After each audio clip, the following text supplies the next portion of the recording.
For the last 15 days, I was living the most unproductive day of my life.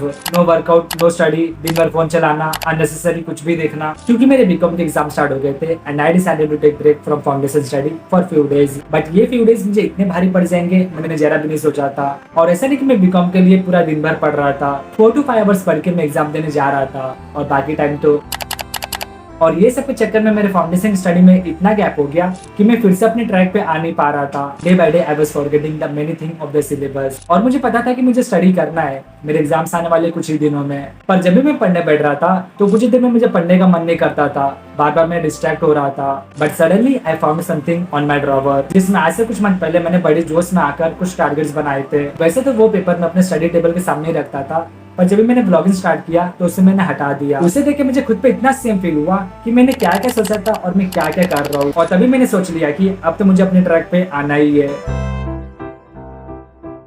So hey everyone, welcome back to the channel and welcome back to another vlog। तो आप सभी लोगों को पता चल गया होगा कि मैं अपने स्टडी के साथ काफी इनकंसिस्टेंट हो गया था और अभी मैं कोशिश कर रहा हूँ कि मैं पहले की तरह अपने स्टडी के साथ कंसिस्टेंट हो सकूँ। सो बेसिकली आज का हमारा यही एम रहेगा कि हम लोग अपने पहले की स्टडी रूटीन पे फिर से आ सके, क्योंकि कुछ ही वीक में एग्जाम स्टार्ट होने वाले एंड हमें सिर्फ पास नहीं होने का है, हमें एक अच्छा मार्क्स स्कोर भी करना है। So without wasting any further delay, let's get started. सुबह उठ के फ्रेश होकर सारे छोटे मोटे काम कर लिया था एंड पार्टनरशिप का यूनिट 2 थोड़ा बहुत रिवीजन भी कर लिया था। तो चलो अभी आंसर राइटिंग प्रैक्टिस करते, लेकिन उससे पहले ये पूरा साफ करते। मेरे स्टडी में इनकंसिस्टेंट होने का सबसे बड़ा रीज़न यही था कि मैंने बहुत बड़ा गैप लिया और उतना बड़ा गैप लेना इस टाइम पे जरा भी नेसेसरी नहीं था। एंड उस गैप में मैं सिर्फ अनप्रोडक्टिव चीज़ें कर रहा था, लाइक फ़ोन चलाना एंड ऑल डे कुछ ना करना। और मैंने काफ़ी ट्राई भी किया था कि मैं फ़ोन से दूर रहूँ, बट ज़्यादा दिन तक मैं कंट्रोल नहीं कर पा रहा था। इसलिए इसका कंट्रोल मैंने अपने भैया के हाथ में दे दिया। मैंने उनसे अपने सारे सोशल मीडिया ऐप पर लॉक लगवा लिया और वो ऐप अभी हाइड भी हो गए। जब मुझे नेसेसरी रहेगा तभी वो मुझे खोल के देंगे।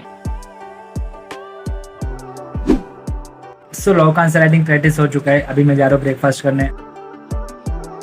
एंड ब्रेकफास्ट करने के बाद मैं बीसीआर का क्लास स्टार्ट कर देता हूँ। बीसीआर को मैं स्टार्टिंग से ही इग्नोर करते आ रहा था, मैं अक्सर लॉ को ही टाइम दे रहा था और मैं भूल ही गया था कि बीसीआर भी 40 मार्क्स कवर करता है। सो एटलीस्ट लॉ का 1/3 टाइम तो ये भी डिजर्व करता है। बीसीआर हम सभी के लिए अपॉर्चुनिटी है, क्योंकि लॉ जैसे पेपर में पास होने में बीसीआर काफ़ी हेल्प करता है। सो अगर आप लोग में से भी कोई अब तक बीसीआर स्टार्ट नहीं किया है तो जल्दी से स्टार्ट कर लो, क्योंकि ये अपॉर्चुनिटी सिर्फ इस अटेम्प्ट के लिए है।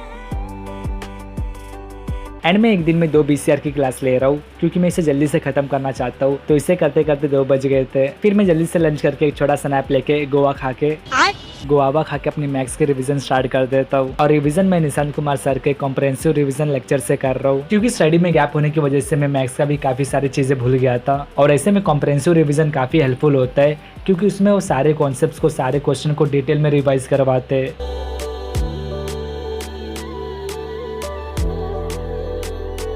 सो फाइनली कॉम्प्रहेंसिव रिवीजन हो गया। मैंने कल ही 2 आवर का कर लिया था एंड आज 2 आवर का बाकी था, तो वो भी कर लिया। मेरे प्लान के अकॉर्डिंग 6 PM तक अकाउंट्स का प्रैक्टिस भी कंप्लीट हो जाना चाहिए था, बट अभी 6:30 पे जाके मैथ्स का प्रैक्टिस कंप्लीट हुआ है। सो एनीवे मैं अपने टाइम को मैनेज नहीं कर पाया हूँ, बट यार मैं ट्राई करूंगा और अच्छे से मैनेज करने के लिए। फिर मम्मी मुझे पॉट के शॉप पे भेज देती है एक छोटा सा पॉट लाने, जिसमें हमारे इंजीनियर भैया हेल्प करते हैं अच्छे पॉट को सिलेक्ट करने में।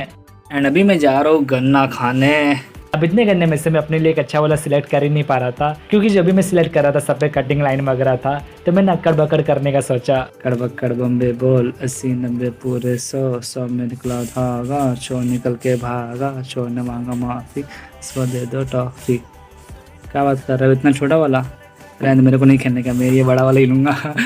और आज एकादशी है, तो ये मम्मी ने कुछ तो बनाया है पूजा वगैरह करने के लिए। और फिर मैं ये स्वीट पोटैटो खा के अकाउंट्स का पीवाईक्यू प्रैक्टिस स्टार्ट कर देता हूँ। वेल गाइस, आप लोग की स्टडी कैसी चल रही है कमेंट करके ज़रूर बताना।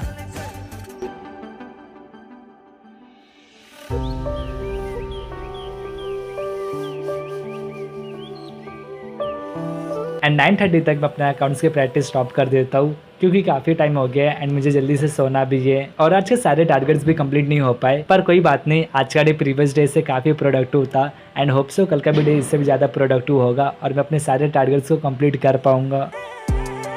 एंड देन टेलीग्राम कम्युनिटी में कुछ डाउट्स एंड क्वेरी आए थे, तो उससे मैं सॉल्व करने लगता हूँ। और अगर आपको भी हमारे टेलीग्राम कम्युनिटी का मेंबर बनना है तो आपका वेलकम है, जहाँ आप अपने डाउट्स एंड क्वेरी को पूछ सकते हो, एक दूसरे के डाउट्स एंड क्वेरी को क्लियर कर सकते हो, मुझसे बातें कर सकते हो एंड अदर दिसंबर अटेम्प्ट वाले स्टूडेंट से भी कनेक्ट हो सकते हो। एंड गाइस इस ब्लॉग को भी देरी नहीं करते, होप सबको ब्लॉग अच्छा लगा होगा। अगर आप चैनल पर न्यू तो चैनल को सब्सक्राइब कर देना। फिर सबसे मुलाकात होगी एक न्यू ब्लॉग में, तब तक के लिए पीस आउट।